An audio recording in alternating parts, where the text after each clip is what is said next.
Éxodo 21, desde el versículo 26 hasta el versículo 36, es decir, todo el capítulo, terminamos el capítulo el día de hoy. Dice el versículo 26: si alguno hiriere el ojo de su siervo o el ojo de su sierva y lo dañare, le dará libertad por razón de su ojo. Y si hiciere saltar un diente de su siervo o un diente de su sierva, por su diente le dejará ir libre. Si un buey acorneare a hombre o a mujer y a causa de ello muriere, el buey será apedreado y no será comida su carne, mas el dueño del buey será absuelto.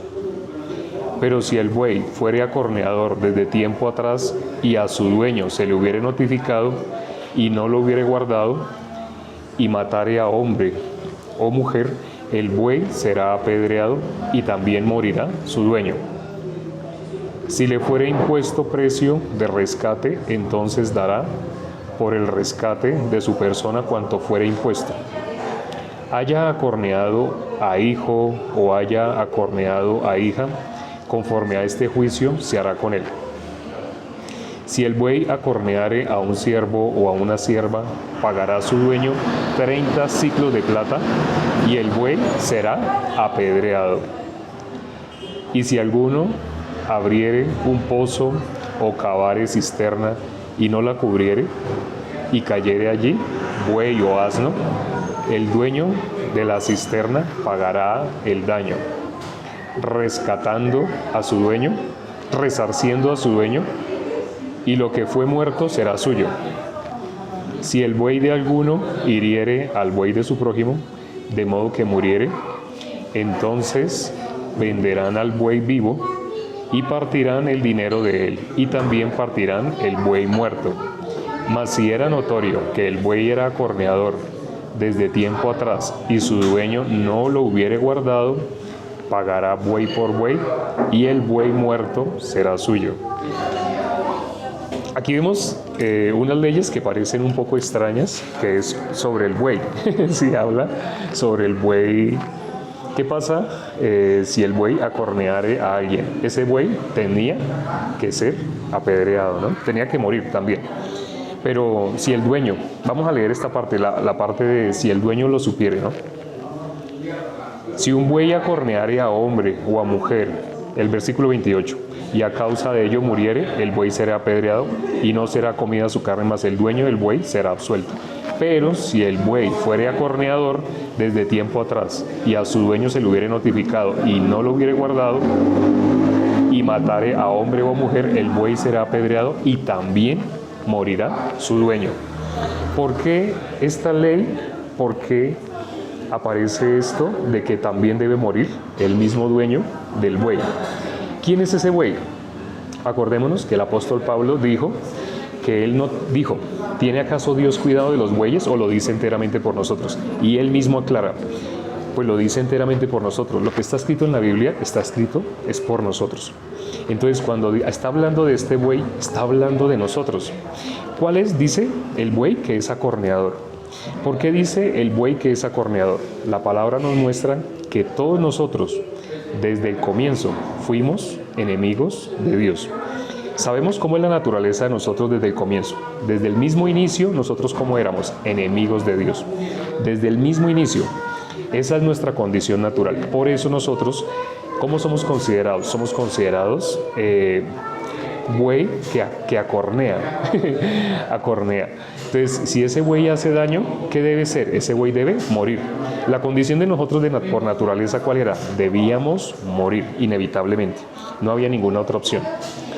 Aquí que dice que si el dueño se hubiera sido notificado que el buey era acorneador, pero el dueño no tomara acciones, sino el buey volviera a acornear, ¿qué pasaba con el buey y con el dueño?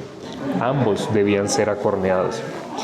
Nosotros estamos advertidos por la palabra de la condición de nosotros desde nacimiento.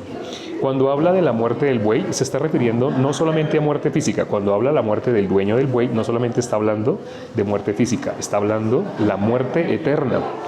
Como dijo el apóstol Pablo, no está hablando exclusivamente del buey. Entonces, si no está hablando exclusivamente del buey, está hablando de nosotros en el momento que está diciendo, que debe morir él y debe morir también el dueño.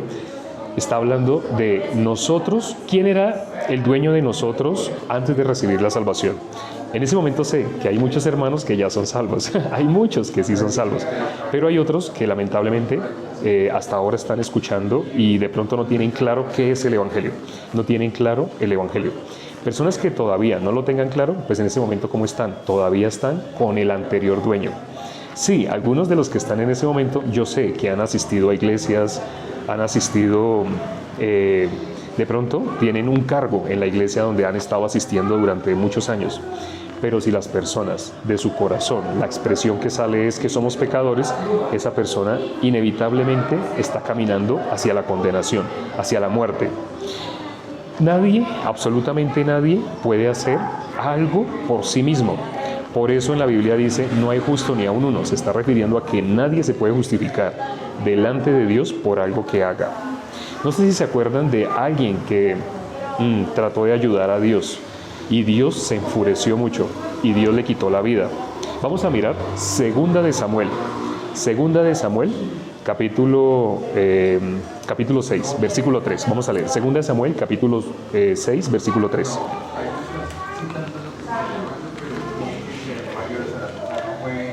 Capítulo 6, Segunda de Samuel, capítulo 6, versículo 3.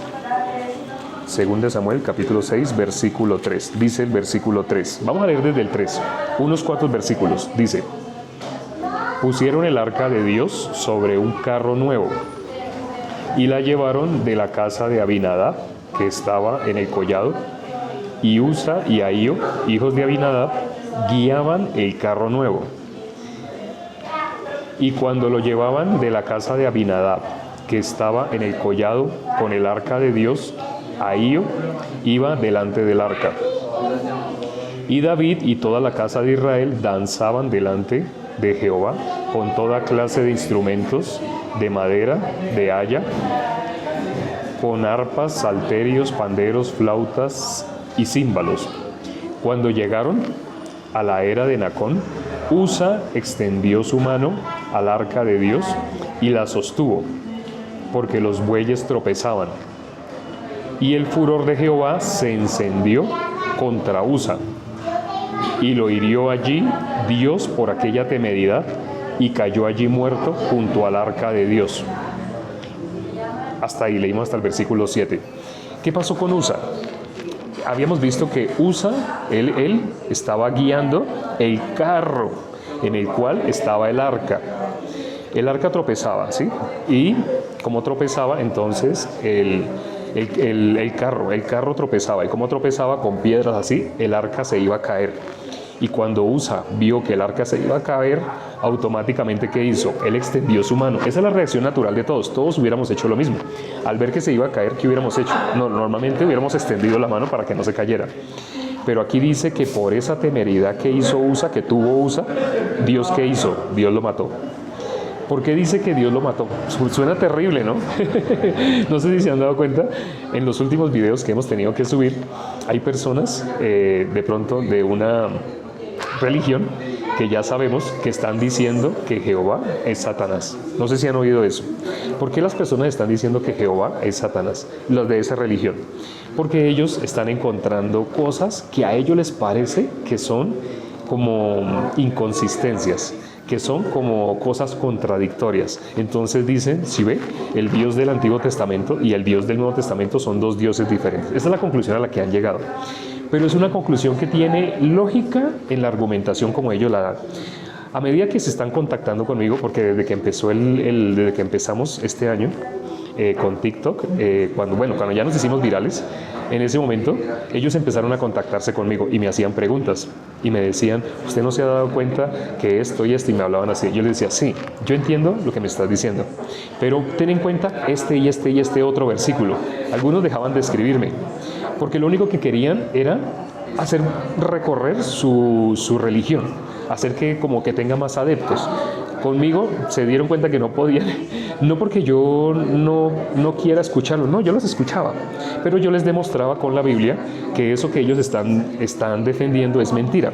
Incluso la defensa más grande que ellos tienen para decir que Jehová no es Dios, que Dios en el Nuevo Testamento es algo y que Jehová es algo diferente, la defensa que ellos tienen es sobre esos dos versículos que hemos analizado en los últimos 2 videos que hemos subido, los 2 videos cortitos de TikTok, que han sido Génesis 6:6 y Números 23:19. ¿Qué dice Génesis 6:6? Dice, se arrepintió Jehová de haber hecho hombre en la tierra. Así dice, se arrepintió Jehová de haber hecho hombre en la tierra. Pero ¿qué dice Números 23:19? Dios no es hombre para que mienta, ni hijo de hombre para que se arrepienta. Así dice.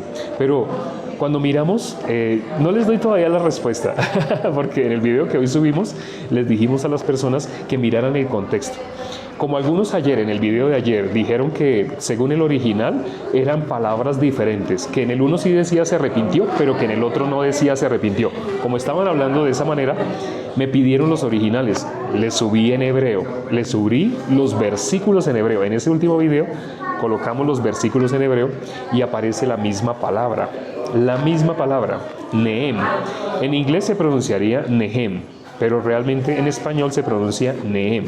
¿Y qué es lo que significa Neum? Como no sé si han oído la palabra neuma, de aire, viento, neumático. La palabra neumático tiene la misma raíz de Nehem. ¿Qué es Nehem? Es suspiro. ¿Y a qué se refiere ese suspiro? Cuando Dios vio el hombre, la maldad de los hombres, ¿qué dice al final de Éxodo, de Génesis 6:6? ¿Qué dice al final de ese versículo? Dice que le dolió en su corazón. Vamos a leerlo, vamos allá. Dice, Génesis capítulo 6, el versículo 6. Ya sabemos el versículo 5, ¿no? Dios vio, vamos a leer desde el versículo 5. Génesis 6:5 dice, vio Jehová que la maldad de los hombres era mucha en la tierra, y que todo designio de los pensamientos del corazón de ellos era de continuo solamente el mal. Eso es lo que Dios vio, y el punto de vista de Dios es verdadero, no el de nosotros. Dios vio así, todo designio de los pensamientos del corazón del hombre es de continuo ¿qué? Solamente el mal.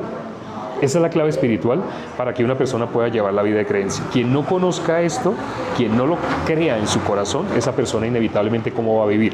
Va a vivir pensando que hay algo en él que sí es bueno, y hay algo en él que de pronto sí no es tan bueno. Miremos lo que dice el versículo siguiente, 6. Y se arrepintió Jehová de haber hecho hombre en la tierra y le dolió en su corazón. Las personas que tenían esa defensa dicen que ese se arrepintió se refiere a dolor.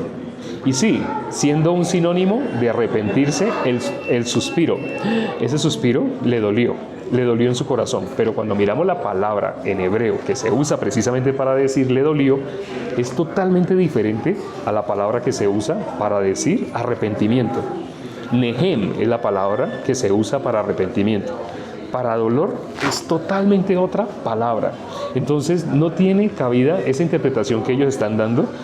¿De dónde sacan esa interpretación? Las versiones modernas de la Biblia lamentablemente están adoctrinadas. Las versiones modernas de la Biblia están llenas de acomodaciones para la doctrina de las obras. Como las doctrinas de las obras son las doctrinas que las personas sí pueden entender, como esas doctrinas sí la pueden creer, entonces han hecho versiones bíblicas que llaman el lenguaje moderno o la llaman el lenguaje actual. Todas esas versiones tienen esa característica de que han sido torcidas por doctrinas que están bajo la ley. Como no pueden entender la gracia, como todo lo entienden por la ley, se sabe en Romanos 3:23, pero desconocen Romanos 3:24. Y si lo conocieran, quienes lo conocen porque lo hemos dicho acá en este perfil, pero normalmente hablen, pueden hacer esa prueba, hablen con sus seres queridos, con sus familiares y díganle, ¿ustedes conocen Romanos 3:23? De pronto no se lo sepan con la cita, pero usted les dice, sí, ese que dice por cuanto todos, sí, ya sé, por cuanto todos pecaron, así van a completar, ellos van a completar, sí, por cuanto todos pecaron, están destituidos de la gloria de Dios, se lo saben de memoria. ¿Por qué se saben ese de memoria? Y curiosamente, ¿por qué no se saben el que le sigue? El que le sigue se lo saben de memoria, ¿quién? Los que están en la gracia. ¿Sí? ¿Qué dice el que le sigue? El versículo 24. Siendo justificados gratuitamente por su gracia mediante la redención que es en Cristo Jesús. Las religiones que están en las obras, les conviene tener a la gente en las obras, porque si las tienen en las obras, los tienen dependientes de ellos, porque se sienten bien en las iglesias cuando van un domingo. Van el domingo a la iglesia y se sienten bien cuando escuchan esa música, levantan los brazos, dicen te adoro, te amo, Dios, yo te voy a servir siempre. Cuando dicen ese tipo de cosas religiosas y falsas, hipócritas, las personas se sienten bien, y como se sienten bien, entonces en el resto de la semana otra vez se sienten condenados.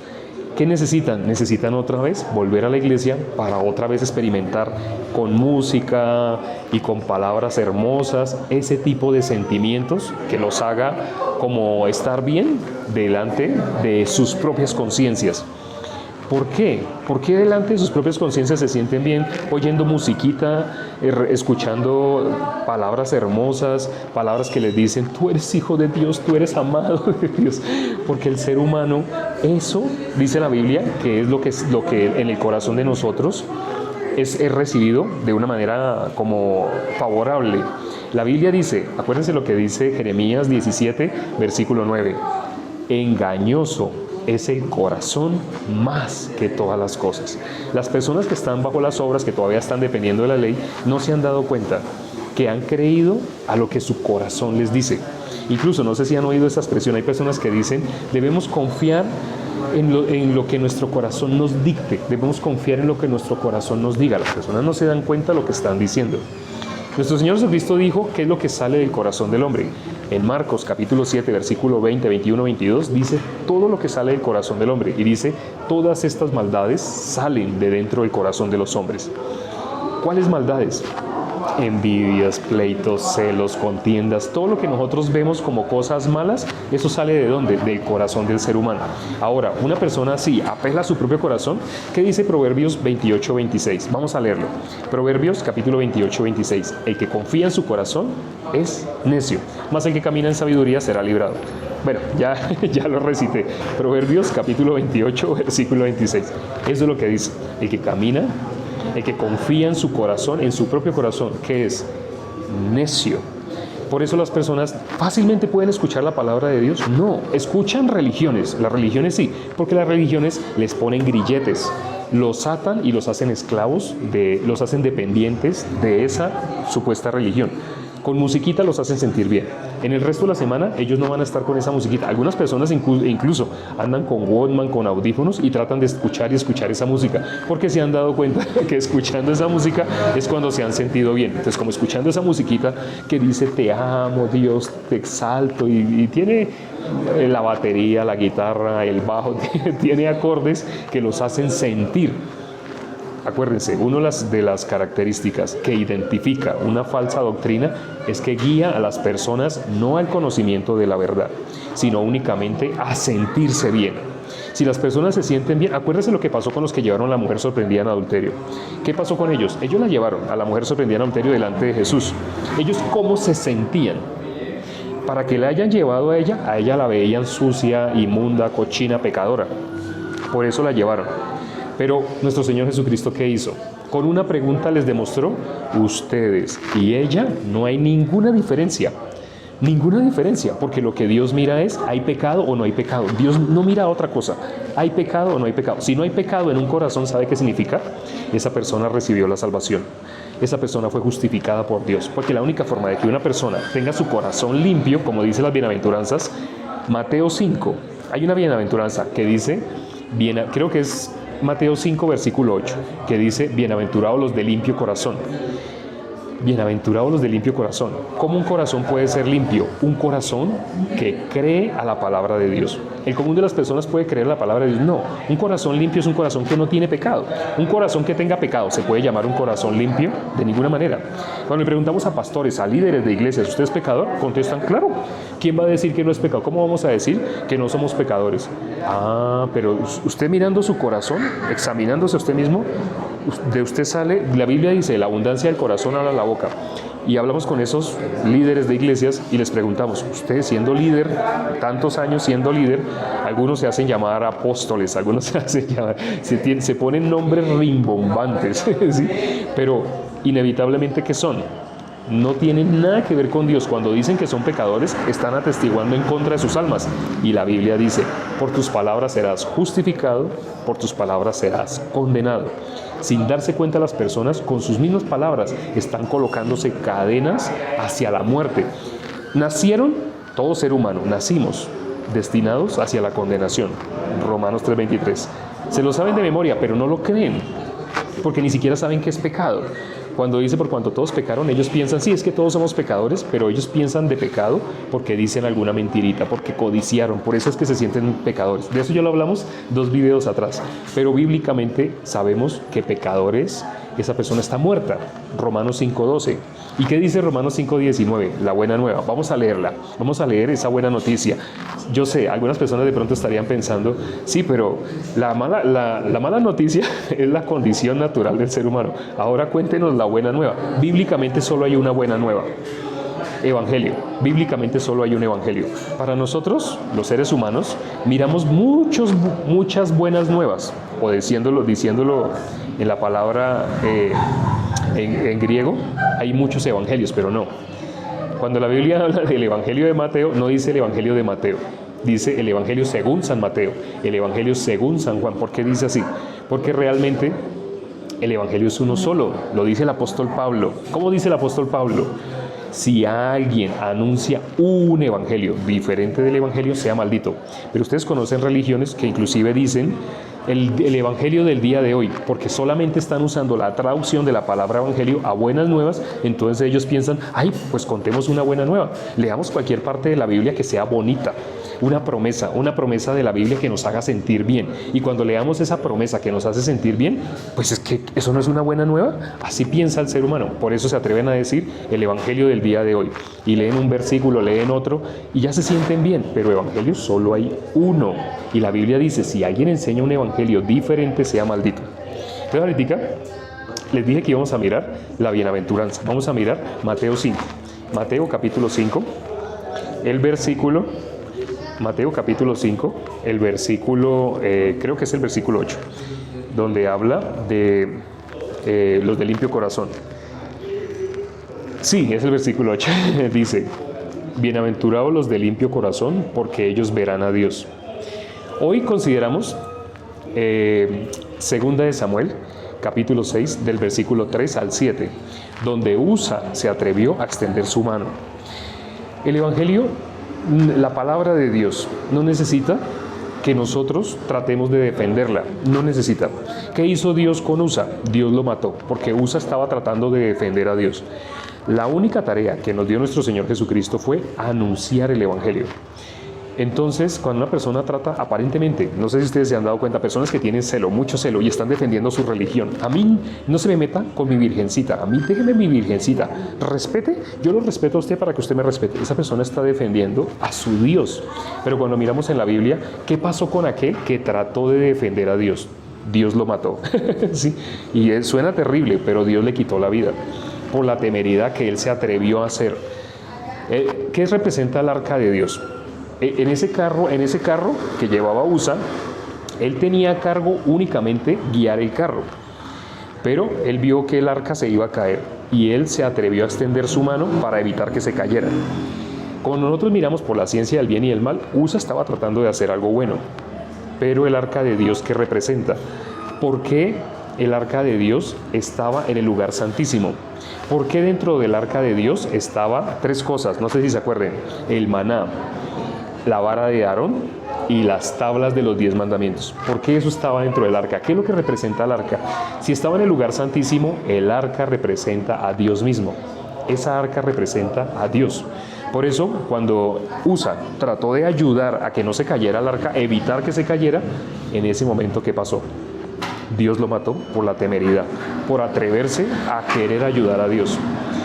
En el video que subimos hoy y en el video que subimos ayer, hemos explicado que la palabra no necesita que nosotros tratemos de torcer la Biblia, tratemos de acomodar la Biblia como han hecho las religiones modernas, las doctrinas modernas que han tratado de acomodar la Biblia para que ellos la puedan entender.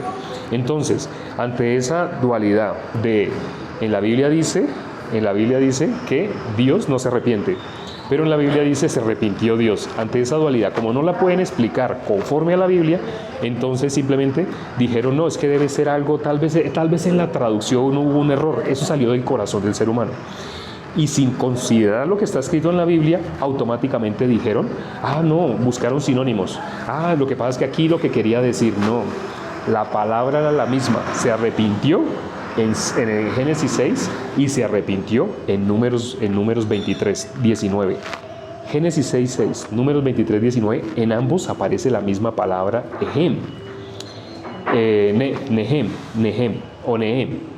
En ambos aparece la misma palabra. En el video de mañana, el video cortito de TikTok, vamos a explicar conforme a la Biblia por qué, aunque en un versículo dice que Él no se arrepiente, y por qué en otro versículo dice que Él se arrepintió. Conforme a la Biblia, no necesitamos usar exégesis, homilética, hermenéutica, escatología, no necesitamos usar nada de eso que la teología moderna enseña, porque las personas cuando acuden a eso, no miran lo que está escrito en la Biblia, sino miran esos libros. Al mirar esos libros, ¿qué les dicen? No, es que ahí dice es que le dolió. ¿De dónde sacan eso? Que es que la palabra significa ese suspiro y pues ese suspiro causa. Tiene lógica lo que están haciendo, pero lo están haciendo así simplemente para no entrar para no mirar la palabra, para no tener que buscar en la palabra respuesta. Pero cuando ustedes miran esos dos versículos en detalle, pueden darse cuenta exactamente por qué dice arrepentir en un lado y por qué dice arrepentir en el otro lado. En uno en sentido positivo, sí se arrepiente, y el otro en sentido negativo, no se arrepiente. Y ambos están hablando de Dios. ¿Por qué la Biblia dice de esa manera? Acuérdense que un secreto para entender las Escrituras está en Marcos, capítulo 4, versículo 11 y 12. Vamos a leerlo nuevamente. Marcos, capítulo 4, versículo 11 y 12. ¿Por qué la Biblia está escrita en ese sentido? Es decir, ¿por qué la Biblia está escrita así? Que algunas personas se confunden. Algunas personas dicen, no, yo creo que no es una contradicción, pero no sé cómo explicarlo. Y no buscan en la Biblia, sino en libros teológicos. Entonces vamos a mirar Marcos capítulo 4. Marcos capítulo 4, el versículo 11 y 12. Dice el versículo 11. Y les dijo, a vosotros os es dado saber el misterio del reino, mas a los que están fuera, por parábolas todas las cosas, para que viendo vean y no perciban, y oyendo oigan y no entiendan, para que no se conviertan y les sean perdonados los pecados. Dios dijo, está en Isaías, vuélvete a mí, porque yo ya te redimí. No es que Él nos redime, Dios nos redime, no, Dios ya nos redimió, Él ya lo hizo, por eso dice, vuélvete a mí, porque yo ya te redimí. Pero ¿qué está diciendo en este versículo, en estos dos versículos que hemos visto? Hay personas que están adentro, personas que están afuera. Hicimos el dibujo del arca de Noé. ¿Quién está sin ninguna condenación? Los que están en Cristo Jesús. ¿Cuál era la condenación en la época del arca de Noé? Los que estaban afuera iban a morir ahogados. Esa era la condenación para todos los que estaban afuera del arca. Los que están adentro del arca, los que están en Cristo Jesús, para ellos ninguna condenación hay. Ellos pasaron el juicio, los que estaban en el arca, pero los que estaban afuera del arca, ¿qué pasó con todas esas personas que necesitaban oxígeno para respirar? Con todos los animales que necesitaban oxígeno para respirar. Afuera y adentro del arca habían los mismos animales. Había una representación de cada uno dentro del arca, animal limpio, animal inmundo. Dios no se fija en eso. Dios no se fija en las cosas que las religiones muestran como bueno o como malo. Por fijarse en esas cosas que parecen buenas y malas, las personas no pueden doblar su corazón ante la palabra. La palabra nos quiere mostrar, primero que todo, nuestra verdadera condición. Para uno salir del estado en el que se encuentra, tiene uno que saber tiene que ser consciente que se encuentra en ese estado. Por ejemplo, el alcohólico. ¿Qué alcohólico puede salir de la condición de alcohólico? El alcohólico que sabe, es consciente que él es alcohólico y que él no puede hacer absolutamente nada por dejar de ser alcohólico. La persona que se da cuenta, necesito ayuda, soy alcohólico, ayúdenme, sáquenme de esta condición, esa persona puede recibir el tratamiento para salir de ese estado de ser alcohólico. Igual, para que una persona pueda pasar de la potestad de las tinieblas, la Biblia lo dice claramente, para pasar de la potestad de las tinieblas a la luz, esa persona tiene que darse cuenta que ha estado en la potestad de las tinieblas. Porque ha sido pastor, ha sido líder, él piensa que no está en la potestad de las tinieblas. Ese no es el filtro. La forma como la persona se puede dar cuenta es ante la pregunta, ¿tú eres o no eres pecador? Si la persona contesta, claro, yo soy pecador, mire conforme a la Biblia qué es ser pecador. Cuando la persona se dé cuenta bíblicamente qué es ser pecador, entra en pánico. Yo les conté que la primera persona que yo vi que recibió la salvación fue un niño, Michael. Ya en ese momento él es un adolescente, pero en esa época pues ella era adolescente, pero era adolescente puber, tenía 13 años. En ese momento ya han pasado 5 años, él tiene 18. Entonces ya ahorita pues se ve grandote, pero en esa época se veía un niño. Cuando él recibió la salvación, yo automáticamente le hice la pregunta. Solamente le hice las 2 preguntas. ¿Tú eres pecador? Y él llegó y me dijo, sí. Y le dije, ¿sabes bíblicamente a dónde va un pecador cuando muere? Y él se quedó pensando y dijo, ¿al infierno? Él entró en pánico. Cuando él se puso así, yo le vi la cara, se puso pálido y se fue para atrás en la silla. En ese momento supe, a este niño yo le explico el evangelio, lo recibe. Me lo llevé donde había un tablero. Y ya saben que uso mucho el tablero. Hoy no lo tengo acá por razones obvias. Y le expliqué el evangelio. En 5 minutos ese niño recibió la salvación. Nunca había visto recibir la salvación a alguien tan rápido como este niño. Por eso nuestro Señor Jesucristo dijo, dejad que vengan a mí los niños. Hay una confusión, hay personas que dicen, porque los niños, ellos son del reino de los cielos. No, Jesús dijo, porque de los tales es el reino de los cielos. Cuando dijo de los tales, ¿a qué se refería?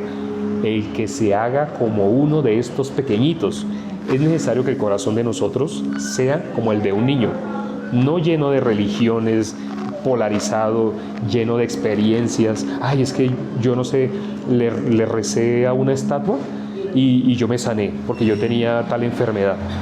Sí, entonces usted sigue a la religión que sigue porque usted le rezó a una estatua y se sanó, entonces usted sigue, claro, porque ese es mi verdadero Dios. Increíble, el ser humano se guía por experiencias cuando ya es adulto, pero cuando es como un niño, el niño puede escuchar francamente, puede escuchar limpiamente, sin ninguna implicación de lo que a él le parezca, lo que él quiera. Otra vez creo que ya no estamos pasando. Vamos a orar para terminar. Vamos a orar para terminar. Padre, gracias por este tiempo que nos has permitido para considerar tu palabra. Gracias porque son muchas como las cosas que vamos a oír de diferentes fuentes. Muchas personas hablan de diferentes maneras, pero cuando miramos y consideramos la palabra de Dios, lo que dice es totalmente opuesto a lo que nuestro corazón automáticamente cree. En la Biblia dice que de la abundancia del corazón habla la boca, y lo que sale de nosotros, lo dice nuestro Señor Jesucristo, es lo que contamina al hombre. Permite, Padre, que las personas que se conectaron el día de hoy, que han sido muchas, permite que puedan votar, desechar eso que ellos habían creído como una verdad, pero que no era bíblico, sino era teológico, era realmente doctrinas y mandamientos de hombres. Permite que puedan recibir la salvación. Solo la pueden recibir si tienen un corazón limpio, si tienen un corazón desocupado. Tu palabra dice, bienaventurados los de limpio corazón. Una persona que se considere pecadora, esa persona en su corazón tiene algo, tiene pecado. Si esa persona se considera pecadora, se constituye enemiga de Dios porque no sabe que está pisoteando la sangre de Cristo. Hemos orado y te lo hemos pedido todo en el nombre de nuestro Señor Jesucristo. Gracias, hermanos, amigos, invitados y conocidos. Espero que mañana se conecten a la misma hora, siempre terminando a esta misma hora, empezando exactamente, en ese momento mi reloj muestra que son las 1:34, quiere decir que empezamos hace 34 minutos. Entonces nuestra cita es mañana terminando a esta misma hora. Si se conectan a esta hora ya estamos terminando. Y empezando 34 minutos atrás. Siempre los envíos se demoran alrededor de 33 minutos. Nos vemos. Chao.